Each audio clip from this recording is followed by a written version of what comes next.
Assalamualaikum warahmatullahi wabarakatuh. Perkenalkan, nama saya Aditya Hermawan. Saya sebagai Perkayasa Ahli Pertama di Badan Perencanaan Pembangunan dan Pengembangan Penelitian Daerah atau Bapeda Provinsi Kepulauan Bangka Belitung. Di sini saya akan menceritakan pengalaman pembelajaran saya selama mengikuti agenda 2 terkait dengan core value berakhlak, di mana ada proses sinkronus dan asinkronus mulai dari tanggal 4, 7, 8, 9 dan besok ya di 10 Juli 2025, serta implementasi berakhlak apa aja yang telah saya lakukan dan apa yang akan saya lakukan.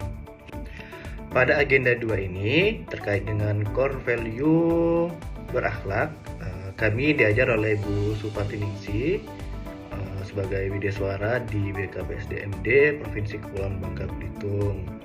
Pada pertemuan pertama pada tanggal 4 kita berkenalan ya, karena kita dibagi di beberapa kelompok, saling mengetahui teman-teman ini berada di OPD mana aja dan sebagai apa saja.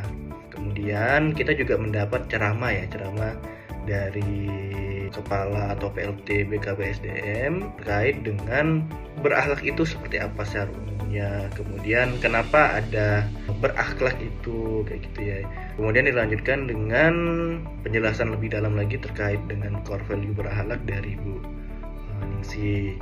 Setelah itu kita mendapatkan tugas. Untuk tugas yang pertama ini kita mendapatkan tugas terkait dengan nilai berorientasi pelayanan dan nilai akuntabel sesuai berdasarkan tupoksi yang ada di OPD masing-masing. Nah, di sini kalau saya sebagai perekayasa, saya melakukan identifikasi terlebih dahulu terkait dengan tupoksi saya ada apa saja. Kemudian saya menerapkan nilai-nilai tersebut berkaitan dengan orientasi pelayanannya di mana, akuntabelnya di mana. Oke, pada hari keduanya di hari Senin itu kita masih asinkronus ya, karena kita dikasih tugas tidak bertatap muka secara virtual. Nah, kita dikasih tugas untuk melakukan studi kasus, kendala dan solusi pada kompeten dan harmonis. Nah, untuk kompeten sama harmonis ini saya menemukan studi kasus kalau di Perkayasa itu tuntutan naik jenjang. Nah, kemudian untuk kendalanya ya pasti mental, fisik, finansial ya, karena untuk melanjutkan pendidikan S3 itu sangat berat sekali, butuh banyak persiapan yang harus dilakukan.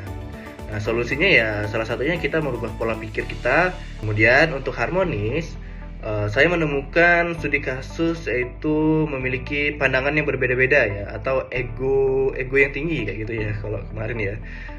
Nah, ini salah satu contohnya, misalkan kendalanya banyak usulan-usulan yang nggak diterima. Nah, solusinya ya kita melakukan dialog untuk melakukan tujuan kepentingan bersama.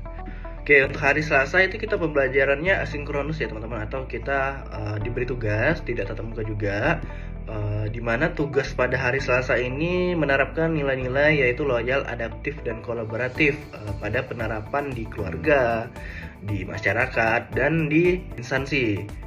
Nah, kemudian hari ini di hari Rabu 9 Juli 2025 kita memperdalam lagi core value berakhlak itu. Dijelaskan dengan materi dari Bu Ningsi, ada berorientasi pelayanan, akuntabel, kompeten, harmonis, loyal, adaptif, kolaboratif. Bahkan kita melakukan diskusi kelompok. Pembelajarannya juga lumayan cukup lama, dari pagi sampai sore, dari jam 8 sampai sekitar jam 4 kurang tadi.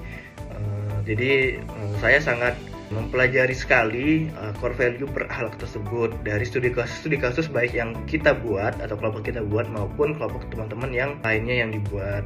Kemudian untuk tugas hari ini ya seperti yang sekarang saya buat, itu video monolog terkait dengan pembelajaran apa saja yang telah saya dapatkan selama 5 hari ini ya. Kemudian bagi saya pemahaman nilai-nilai berakhlak itu meningkat ya. Jadi karena saya baru tahu juga kalau berakhlak itu seperti apa pondasinya, penerapannya, kemudian studi kasusnya seperti apa.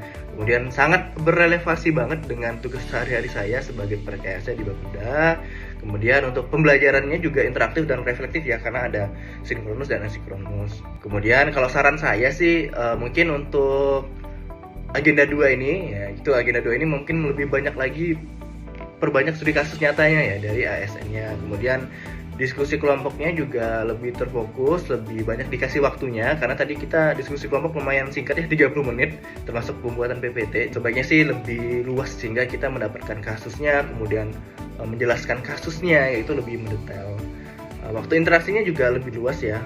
Kemudian untuk kesan saya, khususnya kepada Ibu Ningsinya, ini sangat tulus sekali mengajar kami, kemudian bahasanya juga yang jelas dan terstruktur, kemudian ibunya ramah banget, terbuka untuk diskusi, kemudian ibunya juga kayak mendorong kita itu peserta itu untuk menggali nilai-nilai pribadi, baik itu di masyarakat, di instansi maupun secara keluarga gitu. Mungkin itu yang dapat saya sampaikan. Terima kasih banyak kepada Ibu Ningsi dan kepada teman-teman semua di kelompok 3. Oke, assalamualaikum warahmatullahi wabarakatuh.